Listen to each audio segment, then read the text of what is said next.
Lebih baik tangan di atas daripada tangan koruptor. Kowe lho Kak, aku tak sing nyekel munter-munter.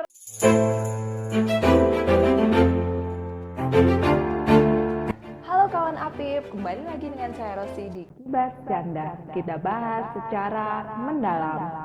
Kali ini Kibas Canda akan mengulas tentang seorang auditor di Inspektorat Kabupaten Magetan saat menjadi pemberi keterangan ahli pada sidang tindak pidana korupsi seorang kepala desa. Tentunya sangat menarik. Mari saja kita langsung bersama beliau, Bapak Herman Susilo. Apa kabar Pak Herman? Alhamdulillah, baik Kak Ros. Sehat, salam sehat Pak Kak Ros. Salam sehat ya Pak. Iya. Begini Pak, kok bisa seorang auditor berhubungan dengan sidang tindak pidana korupsi? Yang pertama saya ucapkan terima kasih dulu karena saya sudah diundang di Kibas Canda ini. Jadi boleh saya jelaskan dulu kaitan dengan bagaimana peran Apip dalam rangka atau dalam perjalanannya ke persidangan tipikor itu. Jadi yang pertama terkait dengan tugas kita sebagai Apip sesuai yang tertuang dalam butir-butir Permenpan 220 tahun 2008. Itu kita mempunyai tugas yaitu audit, review, evaluasi, dan pemantauan. Nah, dari tugas-tugas tadi ada tugas-tugas turunannya lagi kaitan dengan audit. Jadi audit itu juga ada audit kinerja, ada audit keuangan, ada audit tujuan tertentu. Nah, di dalam audit tujuan tertentu ini ada beberapa penugasan seperti dalam tugas investigasi, ada tugas terkait dengan kasus indisipliner, dan juga ada kasus-kasus perceraian, itu juga sering terjadi. Dan satu lagi kaitan dengan tugas PKKN atau penghitungan kerugian keuangan negara. Nah, dari PKKN ini awal mula kita melakukan penugasan sampai dengan akhirnya ke persidangan tipikor tadi. Karena PKKN ini bertujuan untuk menghitung kerugian negara. Dan boleh saya jelaskan juga kaitan dengan audit PKKN ini merupakan permintaan dari APH, aparat penegak hukum. Jadi bermula dari permintaan dari aparat penegak hukum meminta bantuan kepada Apip untuk melakukan audit PKKN. Seperti itu. Jadi rangkaiannya memang banyak. Ini baru awal aja tadi, baru awal dari mau dimulainya audit PKKN. Jadi audit PKKN itu audit yang bertujuan untuk perhitungan kerugian keuangan negara. Iya. Di Magetan sendiri sering Pak ada audit PKKN ini? Selama saya di Inspektorat Kabupaten Magetan memang sudah beberapa kali melakukan audit PKKN. Jadi ada yang kita lakukan di suatu dinas, ada juga ada di desa, di wilayah desa. Jadi hasilnya pun kita juga dari awal ekspos APH itu kan sudah dijelaskan kaitan dengan perbuatan melawan hukumnya seperti apa, potensi kerugiannya seperti apa. Dan kita melakukan audit ini tidak, maksudnya gini, hasilnya tidak mesti itu ada kerugian negara. Karena yang kemarin kita sudah lakukan itu ternyata dari dugaan kerugian negara, ternyata hasilnya setelah kita lakukan audit ternyata harganya itu masih wajar.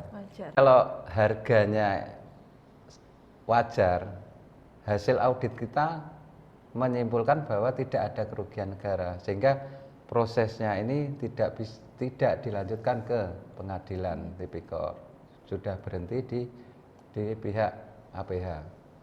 Tapi ada juga yang setelah kita lakukan audit, mulai dari tahapan awal sampai akhir itu menunjukkan memang terjadi kerugian negara. Nah, kalau ada kerugian negara itu selanjutnya akan diproses ke pengadilan tipikor. Jadi di sini dari dugaan dulu ya, atau dari permintaan APH dulu, terus minta auditor untuk melaksanakan audit PKKN. Kemudian dari PKKN itu sebenarnya belum tentu ya Pak ya, ada pasti itu korupsi, pasti ada kerugian, itu belum tentu ya Pak ya? Ya, belum tentu. Kalau untuk tahapan audit PKKN sendiri itu seperti apa ya Pak ya? Apa bedanya dengan audit-audit yang lain Pak? Jadi ini memang rangkaiannya ya, kalau yang kemarin itu memang cukup panjang. Jadi rangkaian tahapan audit PKKN itu yang pertama itu ada permintaan dari APH, tetap bersurat dengan dokumen-dokumen awal yang disampaikan. Setelah ada permohonan audit, kita melakukan expose. Jadi kita undang dari pihak APH untuk melakukan expose.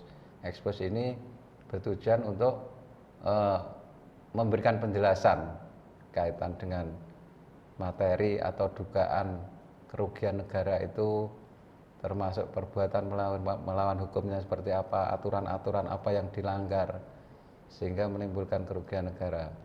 Setelah expose, kita sudah tahu setidaknya gambaran secara awal, atau ya sedikit gambaran sudah tahu ya.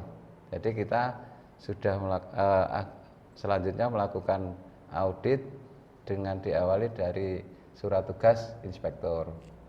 Surat tugas inspektur, kita akan disusun peran-perannya di surat tugas itu tadi, mulai dari ada penanggung jawab, wakil penanggung jawab, pengendali teknis, ketua tim, dan anggota. Nah, dari surat tugas itu kita sudah mulai bergerak, mulai pengumpulan bukti-bukti. Bukti-bukti pun kita juga minta dari APH. Dari APH iya, ya Pak, jadi kita karena awalnya ini diminta oleh APH, apapun yang kita lakukan tetap berkoordinasi dengan APH. Baik permintaan dokumen ataupun permintaan ahli yang lain. Nah, ini nanti memang ada rangkaiannya juga. Nah, dari pengumpulan data-data ini kita nanti evaluasi. Dari evaluasi ini kita perlu juga konfirmasi dengan pihak-pihak yang terkait lah. Itu kita harus perlu konfirmasi dengan, katakanlah dengan bendahara atau dengan PPTK atau yang lain untuk memperjelas permasalahan yang sedang kita hadapi. Terus selanjutnya setelah konfirmasi, kita perlu juga uji lapangan juga. Uji lapangan itu kita wajib lakukan karena kita juga harus tahu kondisi di lapangan seperti apa, itu juga harus tahu. Sehingga ini untuk pengaman kita juga selaku auditor. Karena nantinya semuanya ini kan perlu pertanggungjawaban, perlu penjelasan. Sehingga kalau kita tahu di lapangannya, kita bisa menjelaskan. Katakanlah seumpamanya ada pekerjaan fisik, fisiknya kita juga harus tahu. Kalau kita hanya audit berdasarkan dokumen, tidak tahu fisiknya kan juga kurang yakin kita. Makanya kita harus yakin, turun ke lapangan, itu pun juga didampingi dari APH. Kita minta jadwal, Pak, kita harus turun lapangan, uji fisik. Kita didampingi juga, minta pendampingan Pak. Jadi kita pendampingan. Terus juga kaitan dengan pekerjaan fisik konstruksi, karena kita bukan ahli konstruksi, kita minta ke APH juga, Pak, mohon untuk disediakan ahli konstruksi. Jadi kalau kaitan dengan fisik itu ahli konstruksinya yang melakukan pengukuran di lapangan, hasil pengukurannya nanti diserahkan kepada Apip ya, untuk kita hitung apakah di situ terjadi kerugian atau tidak. Terus banyak sebenarnya. Jadi banyak ya, Pak. Setiap kasus itu memang penanganannya ya beda-beda perlakuannya. Seperti kita perlu survei harga juga. Seperti kasus yang dulu itu kan harus kita perlu survei harga, karena harga itu tidak bisa disamaratakan karena mungkin di SSH itu tidak sesuai dengan kondisi di lapangan sebenarnya pada saat belinya di sana. Makanya kita harus survei harga ke lokasi pada saat pengadaan itu. Kita juga didampingi dari APH juga. Kita buat berita acara sebagai kertas kerja kita. Ya, dari awal tadi kita selaku Apip harus mempunyai program kerja audit juga nggih. Itu karena standar kita sebagai Apip untuk melaksanakan pengawasan atau audit harus punya program kerja audit dan didukung nanti selanjutnya dengan kertas kerja audit seperti hasil survei harga, keterangan-keterangan dari pihak terkait, seperti itu. Itu tahapan mungkin yang kita lakukan di awal, mulai dari analisa dokumen sampai dengan di lapangan uji fisik. Wah, panjang sekali ya Pak ya, ternyata alurnya dari audit PKKN ini ya Pak ya. Ya lumayan lah. Kalau untuk pelaporannya Pak, jadi laporan hasil audit PKKN ini diserahkan ke siapa Pak? Jadi setelah rangkaian seperti itu kita lalui, kita susun laporan hasil penghitungan kerugian keuangan negara. Jadi laporannya itu nanti produk dari inspektorat diserahkan kepada bupati, yang akhirnya laporan ini dari bupati diserahkan ke APH. Kemudian dari hasilnya dari APH baru nanti dilanjutkan untuk adanya persidangan atau enggak, seperti itu ya Pak? Ya. Iya. Kalau selama ini pengalaman Bapak saat proses sidang tindak pidana korupsi sebagai pemberi keterangan ahli itu seperti apa ya Pak ya? Jadi memang ini ada tahapan selanjutnya untuk menuju ke persidangan. Dan untuk proses persidangan ini diawali dari di sini dulu, karena kita Apip awal sebelum ke persidangan sudah dimintai keterangan atau di BAP oleh penyidik juga. Di BAP juga ya Pak? Iya. Berarti Apip. Jadi kita tetap ditanya hasil laporannya, sesuai dengan laporan itu bagaimana, terus dasar hukumnya apa, metode apa yang digunakan, hasil penghitungannya berapa, itu kita di BAP oleh penyidik.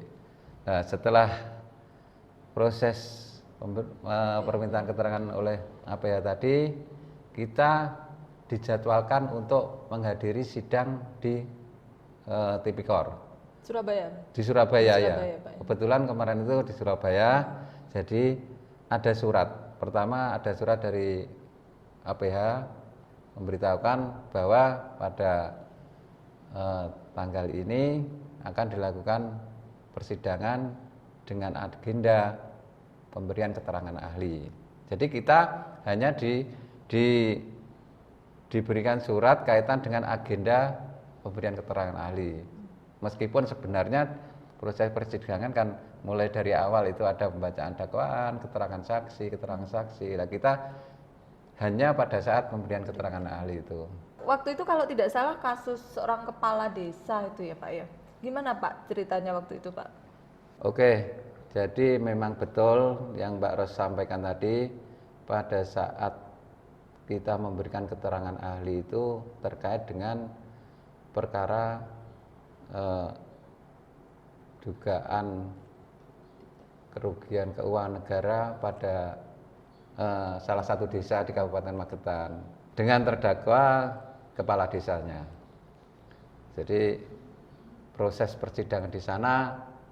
Pada saat agenda pemberian keterangan ahli, kita hadir di sana. Di sana juga memang harus ada jadwalnya juga, dalam satu hari ada beberapa sidang. Nah, kita sudah pada saat jadwalnya kita masuk ke persidangan. Jadi mulai persidangan itu kita berdiri di hadapan majelis hakim. Di situ ada jaksa penuntut umum, ada kuasa hukumnya terdakwa, ada juga terdakwa. Jadi yang pertama kita disumpah dulu, Baras. Jadi kita disumpah untuk memberikan keterangan yang sebenar-benarnya. Setelah disumpah, kita dipersilakan duduk. Kalau disumpah itu ya sambil sesuai dengan agamanya masing-masing itu. Terus setelah persidangan dimulai, kita diminta untuk menyampaikan hasil audit kita. Kita jelaskan semua hasil auditnya, mulai dari awal ya seperti yang kita sampaikan di APH tadi, mulai dari dasar hukumnya apa, potensi kerugian negara apa, termasuk perbuatan melawan hukumnya apa, sehingga hasil penghitungan kerugian negaranya itu berapa, dengan metode apa, itu kita sampaikan semua. Kalau untuk menjadi pemberi keterangan ahli, Pak, berarti dibutuhkan keahlian atau sertifikat tertentu, Pak? Ya, betul sekali. Jadi kita oleh majelis hakim juga diminta atau ditanya juga terkait dengan keahlian kita. Saudara hadir di sini sebagai ahli apa? Sebagai auditor sudah berapa lama? Sertifikasinya di mana? Tahun berapa? Sudah menjadi pemberi keterangan ahli sudah berapa kali? Itu ditanya semua. Apakah semua auditor bisa menjadi pemberi keterangan ahli, Pak, atau hanya auditor yang memenuhi kualifikasi tertentu, Pak? Jadi untuk yang bisa menjadi keterangan ahli, sepanjang itu mempunyai sertifikasi tadi, karena di sana yang ditanya keahlian yang mempunyai sertifikasi, berarti semua auditor sebenarnya bisa memberikan keterangan ahli. Seperti dan itu sama majelis hakim diakui. Di situ pada saat kami sidang, Anda itu sudah kompeten di sini memang, karena sudah bersertifikat memberikan keterangan ahli dan memang layak menjadi ahli di persidangan tipikor. Seperti itu, disampaikan seperti itu. Pak Irman, biasanya kan di persidangan itu juga terjadi perdebatan-perdebatan, kan Pak? Biasanya kan terdakwa itu juga membawa pengacara ataupun mungkin kuasa hukum seperti itu. Mungkin bagaimana Pak pengalaman Bapak saat itu, mungkin ada bantahan-bantahan dari pengacara atau kuasa hukum terdakwa seperti itu, Pak? Kuasa hukumnya terdakwa ini juga tetap meminta bertanya kepada kami, jadi minta dijelaskan kaitannya dengan hasil penghitungannya atau juga bukti-buktinya itu juga ditanyakan. Jadi kita sampaikan bahwa hasil penghitungan ini memang berdasarkan bukti-bukti yang kita dapatkan dari APH. Kita ada dasarnya, intinya semuanya yang kita sampaikan itu ada data dukungnya semua. Begini Pak Herman, dari proses persidangan tadi Bapak menjadi pemberi keterangan ahli, dari perjalanan yang sangat panjang tadi, saya tergelitik untuk berpikir bahwa pengelolaan keuangan daerah, negara ataupun desa itu tidak mudah. Jadi kita tidak hanya harus bagaimana caranya untuk mencapai tujuan dari kegiatan atau program, tapi juga bagaimana kegiatan atau program yang dilaksanakan sesuai dengan aturan yang berlaku. Dan di sini juga APIP atau auditor biasanya saat kita turun ke lapangan untuk audit, kita memberikan pembinaan kepada kepala desa dan kepada OPD.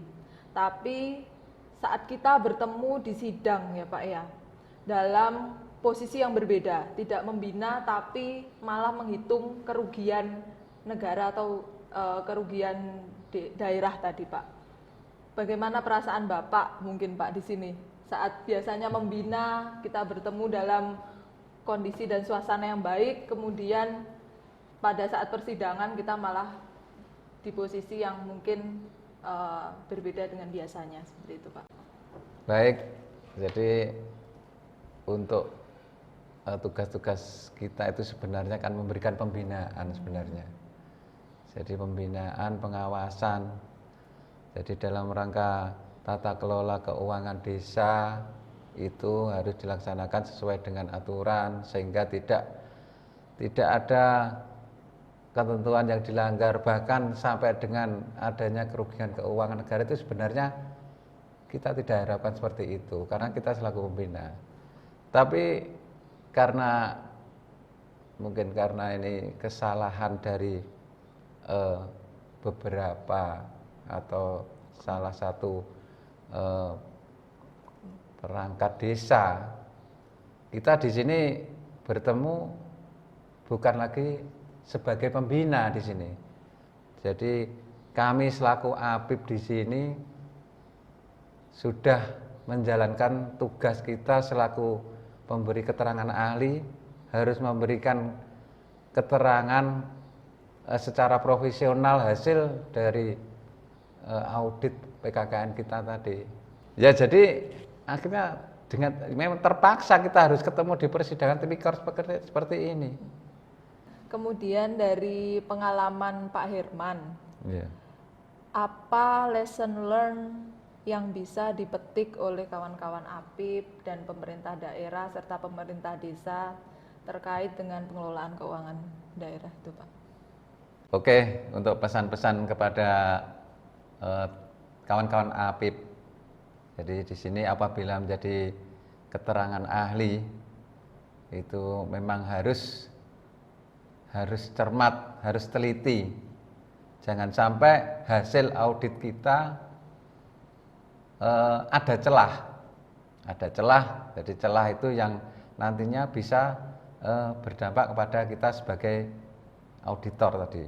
Jadi harus hati-hati dalam menyampaikan dengan bahasa yang sederhana, yang jelas, sudah dimengerti. Yang kedua, untuk teman-teman OPD atau pemerintah desa, kami mohon dengan pelajaran salah satu desa ini, jangan sampai ini terjadi lagi. Mohon untuk melaksanakan pengelolaan keuangan dengan baik, sesuai dengan ketentuan. Jangan berani-berani untuk melakukan sesuatu yang menimbulkan kerugian keuangan negara. Lebih baik tangan di atas daripada tangan koruptor. Pak Herman, terima kasih sudah mau berbagi pengalamannya di Kibas Canda. Semoga dari pengalaman Pak Herman tadi bisa dipetik pesan-pesan yang positif untuk kawan-kawan APIP semua. Semoga apa yang bisa saya sampaikan sedikit ini bisa memberikan manfaat pada teman-teman kawan-kawan APIP dan juga pihak-pihak atau OPD dan pemerintah desa. Terima kasih sudah diberikan kesempatan di Kibas Canda. Kawan APIP, peran inspektorat sebagai early warning system diharapkan mampu mencegah agar tidak sampai terjadi permasalahan hukum pada penyelenggaraan pemerintah. Namun, apabila ada oknum kepala desa yang menabrak aturan, maka konsekuensinya adalah menjadi terdakwa dan divonis pidana penjara. Kawan APIP, tonton terus channel APIP Smart. Jangan lupa like dan tinggalkan pesan di kolom komentar, serta ajak kawan-kawanmu untuk subscribe channel kami. Terima kasih.